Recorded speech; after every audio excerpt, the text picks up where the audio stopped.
classe 40 Edenred a été mis à l'eau en 2010. Depuis, on a cessé de lui apporter des améliorations, notamment son dernier chantier la semaine dernière. Donc voilà, il est tout beau, tout propre, performant pour la Transat Jacques Vabre avec Manu.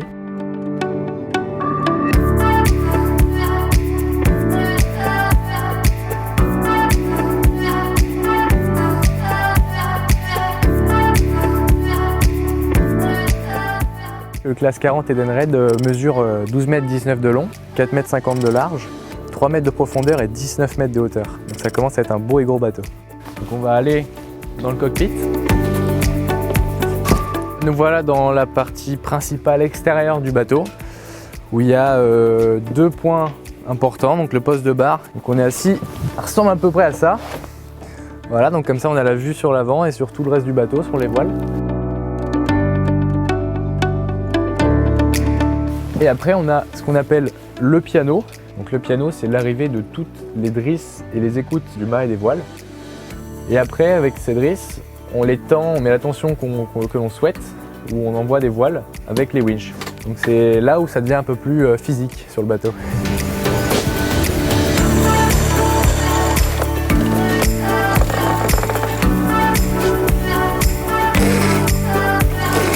Donc maintenant, on va aller visiter l'intérieur du bateau. On a de chaque côté du bateau des bannettes, donc ce qu'on appelle des bannettes de matossage et non pour dormir. Pour dormir, on a un autre moyen, le pouf, qu'on met du côté au vent du bateau pour pouvoir contrebalancer l'effet de gîte. Donc ensuite, la partie majeure du bateau, c'est ce qu'on appelle la table à cartes. On a tout l'électronique relié à un même endroit. Et en fait, on a notre écran où on a tous nos fichiers météo, la position des concurrents. Et en fonction de ça, on établit nos stratégies. On a aussi nos moyens de communication, donc l'Iridium, la VHF en cas d'urgence et les radars AIS où on voit la position des bateaux, ça peut être pêcheurs ou concurrents. On a dans la partie bâbord du bateau la cuisine de bord, donc qui est très rustique, hein, c'est une bonbonne de gaz avec une bouilloire et une casserole. Donc ça sert uniquement à chauffer notre eau pour nos repas lyophilisés. Donc nos toilettes. Il n'y a rien de plus simple, c'est un seau, donc c'est simple et peu confortable.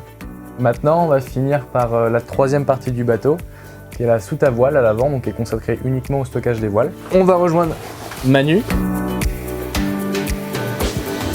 Alors on a plusieurs voiles dans la soute et on a des voiles qu'on ne voit pas qui sont sur le pont, qui sont la grand voile, la voile d'avant, le Solent qui est un grand génois qui est à poste tout le temps. Ensuite on a une trinquette qui est ici, une voile d'avant un peu plus petite qui nous permet de remonter au vent. Ensuite on a un code, une voile un peu plus creuse pour descendre dans le vent mais une très grande voile. On a 3 spies, un grand, un petit et un moyen. Et puis une voile qu'on ne veut pas forcément utiliser ou qu'on n'aime pas utiliser, qui est une voile de tempête, donc qui est le tourmentin qui est fluo aussi. Donc on a le droit à ces 8 voiles donc, sur cette Transat Jacques Vabre. Et voilà un petit peu le set de voiles qu'on dispose pour cette course.